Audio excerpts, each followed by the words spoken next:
Welcome back to another video of me talking to you some more. This one's going to be Unit 1, Section 4, so 1.4. Let's get started. Big ideas, same ones as before. Expect you guys to be able to answer these at the end.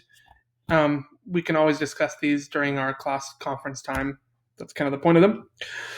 1.4, Spatial Concepts. You should be able to define major geographic concepts that illustrate spatial relationships.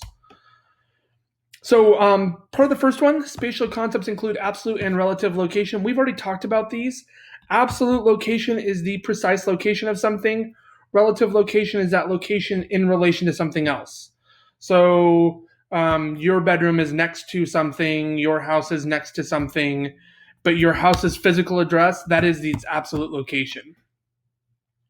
And that's how those two work. We've already talked about those. There's a great video. These PowerPoints will be fully available for you guys to look at and click on the links and everything. So there's a great 3-minute video that if you are still confused about this, we'll cover it some more. But just know it's there. The other one is space and place. And these ideas are very kind of challenging concepts. So space is about just kind of an area. So the space of Moreno Valley is what's there. The place refers to how people are aware of and attracted to certain spaces. So human interaction makes it a place. The space is what's there.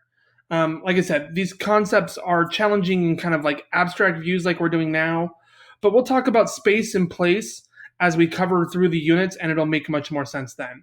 So there's a lot of stuff in Unit 1 that won't make sense, but as long as you know the basic definition of it, we'll make those pieces connect when we start talking about our content units 2 through 7, and that's where you'll start making more sense of those. So, and like I said, if you want a quick difference on the read, there is a link here for you. That is entirely up to you. But like I said, we will hit these again. So if they're kind of fuzzy to you now, don't stress about it. Flows refers to the pattern of movement and ideas from one place to another when it comes to the geographic concept of diffusion. Diffusion is the process by which a characteristic spreads across space from one place to another over time. There will be a handout I will give you guys in your digital notebook on the different types of diffusion.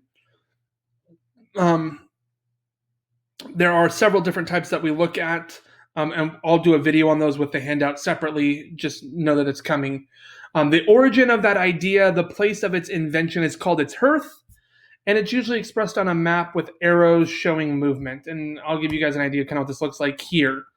This is a proposed satellite office location. So the headquarters for the business is in Arizona, but they are proposing putting these satellite offices here. And with these satellite offices, with the arrows, you see that flow of information going. So that flow of information is going from the headquarters to those satellite offices. Another important one to us is the Columbian Exchange, there's the word I was looking for, having to do with kind of the discovery of North and South America and the exchange of goods and ideas that went back and forth. This shows its hearth region. So if you look at Europe up here, the hearth region for Europe, for cattle, horses, pigs, wheat, rye, smallpox, and other diseases. And we can see their flow. And their flow or their movement went to North America.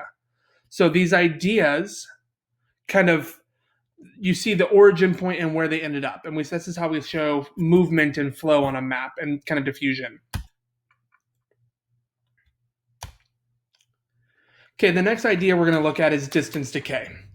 And distance decay is a really kind of interesting concept for us, and that is about the spatial interaction.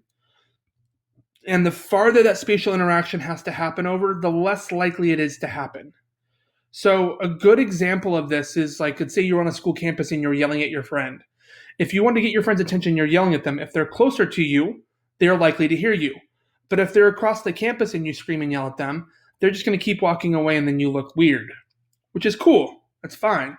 But that is friction of distance, that as distance increases, there's friction that makes it less likely that your event or that any event's going to happen. So when it comes to comparing grocery stores, convenience stores, and department stores, what this really means is a convenience store like a 7-Eleven, people are less likely to go a further distance for this. Whereas a grocery store, they'll travel a little bit further, and a department store, they'll travel even further. Think like a Target or a Walmart, which is why you see gas stations more frequently than you see a grocery store, and you see grocery stores more frequently than you see a Target or a Walmart. That's the idea, that people are willing to travel farther for certain things.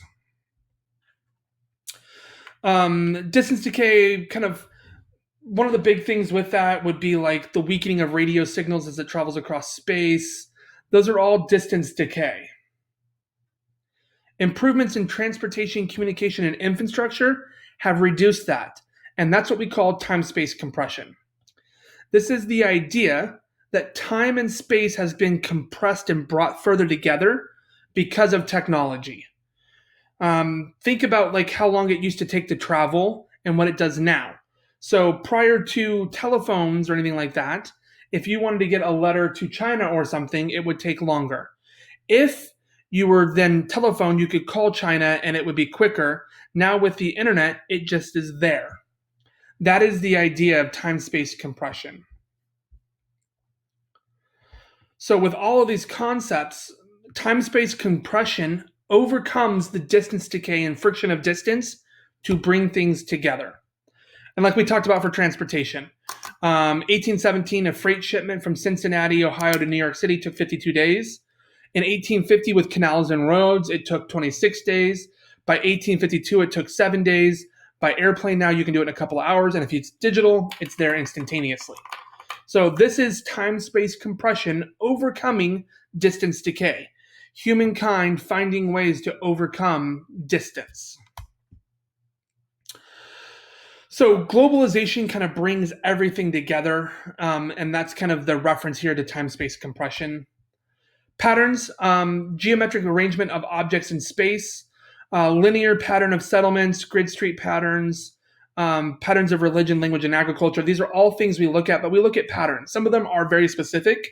Like when it comes to housing, we have very specific patterns that we'll get to when we get to that unit. But when it comes to religion, we'll look at why are religions in certain areas? What is the pattern of that and why? And we can analyze that and understand it. And that's kind of the goal when it comes to, we look for patterns and try to understand or explain them. And that is it for 1.4.